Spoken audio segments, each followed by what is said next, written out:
यो ठाउँ नचिन्ने भन्ने त कोही हुनुहुन्न होला है साथीहरू। यो ठाउँ प्रायः सबैले चिन्नुहुन्छ।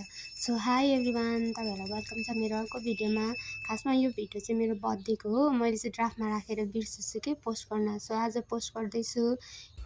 मेरो बर्थडेको दिन चाहिँ मम्मीले पूजा गरेर मलाई यसरी घ्वाला गर्दै हुन्छ कि आफ्नो कल्चर अनुसार यसरी पूजा गरिन्छ नि त बर्थडेमा। सो हाम्रो पनि यसरी नै पूजा गर्छौँ बर्थडेको दिन। अनि त्यसपछि घरमा पूजा सकेर म गएँ मन्दिर दर्शन गर्न।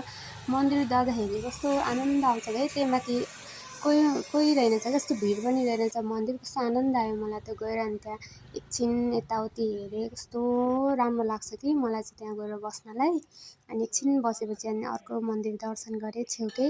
दर्शन गरेर त्यहाँ दर्शन गरिसकेपछि हामी त एकछिन बस्यौँ। अनि एकछिन त्यहाँको दृश्य निहालेर अनि म चाहिँ घर फर्केँ। साथीहरू, मेरो भिडियोलाई सधैँ यसरी माया गर्नु होला है। Thank you for watching.